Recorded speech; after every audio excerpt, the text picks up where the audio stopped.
A consciência aparece como pães e peixes.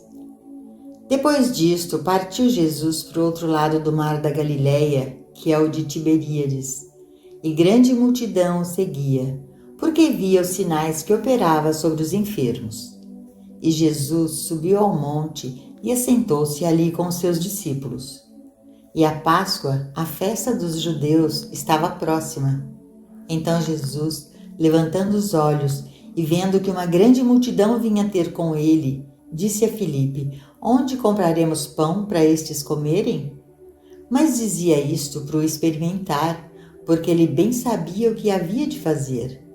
Filipe respondeu-lhe: 200 dinheiros de pão não lhes bastarão, para que cada um deles tome um pouco. E um dos seus discípulos, André, irmão de Simão Pedro, disse-lhe: Está aqui um rapaz que tem 5 pães de cevada e 2 peixinhos. Mas o que é isto para tantos? E disse Jesus: Mandai assentar os homens. João 6, 1-10. A aparência foi de escassez e limitação material. A primeira resposta da maioria de nós em tal situação é: eu tenho apenas 50 centavos e eu preciso de $5. É nesse ponto que o sentido material começa a se preocupar com o que o mundo chama de úlceras. Em nosso ensino, fazemos como o mestre fez. Instantaneamente, nos afastamos da cena, da imagem. Será que 50 centavos ou $5 realmente atendem à nossa necessidade? É isso o suficiente para atender às nossas necessidades? Ou é a presença de uma divina consciência aparecendo como consciência individual?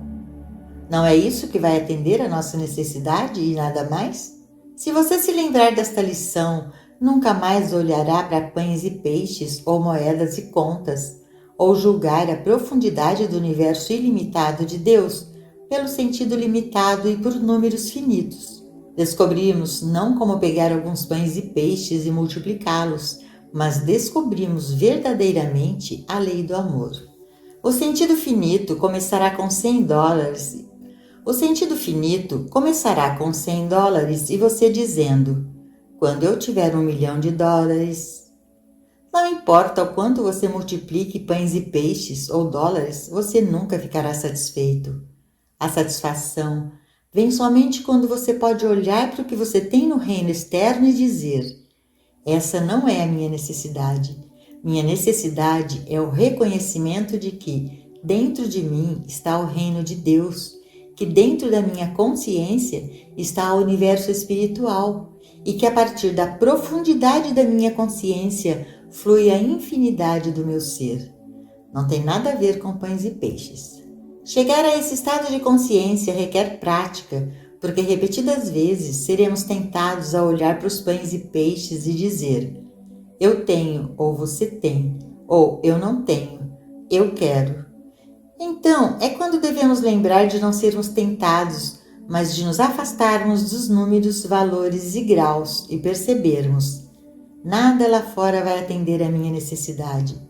Nenhuma quantidade de coisas vai suprir a minha necessidade. Minha necessidade só pode ser satisfeita pela realização do infinito de minha própria consciência.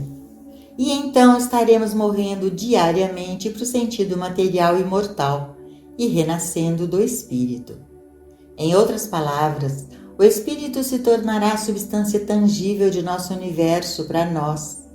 A consciência se tornará a substância tangível, a forma e a quantidade de tudo no reino externo. E porque a consciência é infinita, a aparência será infinitamente manifesta. A consciência infinita não pode aparecer como apenas uma ideia, ou como 2 ideias, ou mesmo como 1000 ideias. Deve aparecer como todas as ideias que você poderá precisar por toda a eternidade. Não pode aparecer como um número ou 2. Deve aparecer como todos os números de que você necessitará a partir de agora, por toda a eternidade. Nós não estamos usando a verdade espiritual para multiplicar alguns pedaços de matéria. Estamos nos afastando da crença de que há presença e poder no exterior e voltando-nos para o nosso entendimento de que a consciência infinita está aparecendo como nossa consciência individual. reconhecendo a fonte. E disse Jesus: mandai assentar os homens. E havia muita relva naquele lugar. Assentaram-se, pois, os homens em número de quase 5.000. E Jesus tomou os pães e, havendo dado graças, repartiu-os pelos discípulos, e os discípulos pelos que estavam assentados, e igualmente também os peixes, quanto eles queriam. João 6, 10, 11. Por que ele deu graças? Porque isso fazia parte do ritual? Você sabe que ele não estava sob ordens para dar graças a alguém. Por isso, em dar graças, ele deve ter colocado o princípio em operação. Dar graças é um reconhecimento da fonte. Dar graças é um reconhecimento da causa. Então, quando dizemos, obrigado, Pai, eu sou, estamos mostrando a nossa convicção de que nosso suprimento não vem de qualquer ser humano, mas que vem do Pai. Não vem da inteligência, engenhosidade ou personalidade humana. Isso vem do Pai. Então, dar graças é um reconhecimento da fonte que é a consciência. Sem o reconhecimento de que a consciência é a fonte, não pode haver demonstração. Quando reconhecemos Deus, a infinita consciência do nosso ser, como a fonte de tudo que vem para nós, então o nosso obrigado, Pai, é o nosso reconhecimento da nulidade da individualidade humana e do esforço humano. É um reconhecimento da presença e poder de Deus como a fonte de tudo que vem a nós, como o cumprimento de todas as necessidades. Em todos os caminhos de sua experiência, a gratidão desempenha um papel muito maior do que você talvez tenha percebido. A gratidão não é algo que diz respeito a outra pessoa. É o seu relacionamento, o seu contato com Deus. É a sua união individual com Deus. Na verdade, você nunca precisaria dizer obrigado a outra pessoa que tenha sido uma via ou canal para o seu bem chegar a você. Claro que o fazemos, como uma forma de cortesia, mas a menos que essa expressão exterior de gratidão seja acompanhada pela percepção interna de que Deus, nossa consciência, é a fonte disso pelo qual estamos agradecidos, estaremos sendo gratos à fonte errada e perdemos a essência do verdadeiro sentido de gratidão. O obrigado, Pai, de Jesus era o seu reconhecimento silencioso de que Deus é a causa e o efeito de toda e qualquer quantidade de pães e peixes. E, quando estavam saciados, disse aos seus discípulos: recolhei os pedaços que sobejaram, para que nada se perca. Recolheram-nos, pois, e encheram 12 alcofas de pedaços dos 5 pães de cevada, que sobejaram aos que haviam comido. Vendo, pois, aqueles homens o milagre que Jesus tinha feito, diziam: este é verdadeiramente o profeta que devia vir ao mundo. Sabendo, pois, Jesus que haviam de vir arrebatá-lo para o fazerem rei, tornou a retirar-se, ele só, para o monte. E quando veio a tarde, os seus discípulos desceram para o mar. E entrando no barco, atravessaram o mar em direção a Cafarnaum. E era já escuro, e ainda Jesus não tinha chegado ao pé deles. E o mar se levantou, porque um grande vento assoprava. E tendo navegado uns 25 ou 30 estádios, viram a Jesus andando sobre o mar e aproximando-se do barco, e temeram. Mas ele lhes disse: sou eu, não temais. João 6, 12 a 20. Do que eles estavam com medo? De algo externo, de algo na forma de um efeito, em outras palavras, de uma tempestade, de vento e de ondas. E qual foi a sua resposta a essa tempestade? A resposta para todas as tempestades? Não tenha medo, sou eu. Esse eu é Deus, a consciência divina, aparecendo como consciência individual. Portanto, para toda tempestade que entre em sua experiência, em vez de procurar algo com o qual detê-la, fique firme e diga: não tenho medo, sou eu. Eu, Deus, aparecendo como consciência individual, deve ser a lei até para tempestades, ventos, ondas, vulcões ou até mesmo bombas atômicas. No caminho infinito, estamos retirando todo o poder e presença do mundo externo, seja em dólares, pães, peixes, tempestades, pecado ou doença, e estamos atribuindo esse poder a quem de fato ele pertence, a Deus, aparecendo como minha consciência individual e sua consciência individual, pois este eu que eu sou, é a lei para toda tempestade. Sim, eles vieram novamente por pão, mas eles viram o milagre? Eles viram que foi a consciência que produziu o pão? Eles estavam interessados nisso? Não, não estavam. Eles estavam interessados apenas em obter mais pão e mais peixe. Sua atenção estava centrada nas coisas do mundo, em odiar, amar, temer e desejar as coisas do mundo, alcançando a consciência espiritual. Isso leva à afirmação: não andeis cuidadosos quanto à vossa vida, pelo que haveis de comer ou pelo que haveis de beber, nem quanto ao vosso corpo, pelo que haveis de vestir. Não há nenhum sentido em sermos alimentados pelo Divino Mestre e, em seguida, voltarmos amanhã para ser alimentados novamente. Quando você testemunhou uma cura, você diz: agora revele-me o segredo, diga-me qual é o milagre. Eu não quero ver efeitos, preciso ver o milagre em ação. Por favor, observe este ponto. Observe que seus sentidos não se tornam hipnotizados pela magnitude da demonstração a ponto de você esquecer de perguntar: qual é o milagre da demonstração? Qual é a causa da demonstração? Devemos deixar que Deus, a consciência do nosso ser, seja a medida da nossa demonstração. Nossa consciência, sendo infinita, deve aparecer como pães infinitos e peixes, como uma quantidade infinita de dólares, como casa infinita, atividade infinita. E agora chegamos à essência do nosso trabalho. Depois que Jesus lhes respondeu: vos digo que me buscais não pelos milagres. Lemos mais adiante: trabalhai não pela comida que perece, mas pela comida que permanece para a vida eterna, a qual o Filho do Homem vos dará. Não trabalhe, não estude, não medite por um efeito. Não viva num mundo de pensamentos e coisas. Trabalhe pelo estado de consciência que lhe trará a eternidade de sua mente e corpo, seu bolso, sua casa, vida familiar e relacionamentos humanos, bem como assuntos nacionais e internacionais. A consciência espiritual não coloca seu valor na carne que perece, coloca seu valor na consciência que é a lei da vida e que toma a forma da carne que perece. Jesus não disse que não deveríamos ter essa carne. Ele disse que o Filho do Homem lhe daria a verdadeira carne, e é por essa carne que devemos nos esforçar por esse estado de consciência. O propósito do nosso trabalho é a revelação de um novo tipo de homem, a revelação dentro de nós mesmos do homem espiritual que realmente somos. A maioria de nós não está feliz com o que vê e o que parece ser. Nunca seremos felizes até que voltemos ao homem que realmente somos.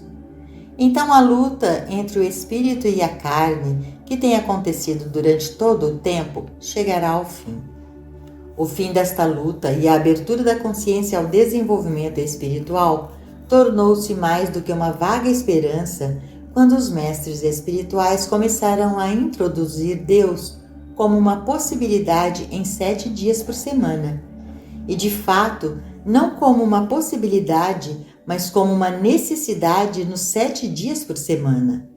O mundo agora aspira por um novo tipo de homem, em cuja consciência não há guerra, nem nada que produza guerra. E isso realmente é um milagre.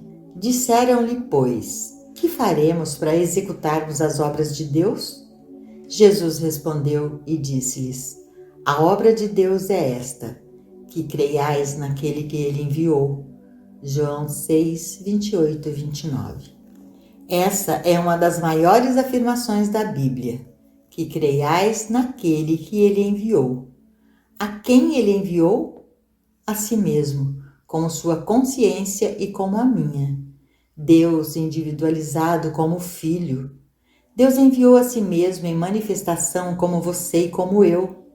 Você deve aprender a acreditar em sua própria consciência como sendo a consciência de Deus, aparecendo como sua própria consciência. É assim que você aprenderá a fazer as obras de Deus. Não há nada de errado em fazer essas obras, porque Ele disse que poderíamos fazê-las. Ele poderia ter dito, ó pobres almas, mas Ele disse que creiais naquele que Ele enviou. Acredite que a divina e infinita consciência chamada Deus foi enviado ao mundo como a sua consciência. Carne e sangue não podem herdar o reino de Deus. E porque você tem lidado com carne e sangue por toda a sua própria experiência, você não entrou no céu. Você deve agora afastar-se de toda preocupação com carne e sangue e começar a entender a quem Ele enviou. Quando você começar a acreditar, realmente e verdadeiramente acreditar que Deus é a sua consciência, que tudo vem da consciência divina que você é e não de fora, não de efeitos, você estará no primeiro degrau da escada do desenvolvimento espiritual. Disseram-lhe, pois, que sinal, pois, fazes tu para que o vejamos e creiamos em ti? Que operas tu? Nossos pais comeram maná no deserto, como está escrito. Deu-lhes a comer o pão do céu. Disse-lhes, pois, Jesus, na verdade vos digo, Moisés não vos deu o pão do céu, mas meu Pai vos dá o verdadeiro pão do céu, porque o pão de Deus é aquele que desce do céu e dá vida ao mundo. João 6, 30-33. Então, o que ele é? É um homem ou é sua consciência? É a consciência divina aparecendo como sua consciência individual, dando vida ao seu corpo, sua posição, sua casa. O pão de Deus é infinito, é a consciência divina aparecendo como sua consciência individual. Deus em desdobramento e revelação de si mesmo como seu ser individual. Se você sabe disso, você realmente pode acreditar em Deus e confiar que dele toda a questão da vida surgirá, todo o suprimento, toda a paz, todo o domínio. Disseram-lhe, pois, Senhor, dá-nos sempre desse pão. E Jesus lhes disse, eu sou o pão da vida. Aquele que vem a mim não terá fome, e quem crê em mim nunca terá sede. João 6, 34-35. O mundo pensa que eu significa um homem chamado Jesus Cristo, que viveu 2000 anos atrás. Mas esse eu é Deus, o ser infinito, aparecendo como ser individual. Eu sou o pão da vida e, portanto, o lugar onde estou é terra santa, porque eu estou ali. Não é uma coisa incrível? A consciência espiritual se individualiza como você. O mundo tem dito que Jesus Cristo é ou foi, mas como isso pode nos ajudar se Jesus é assim como dizem e eu não sou esse eu? Mas já vos disse que também vós me vistes e contudo não credes.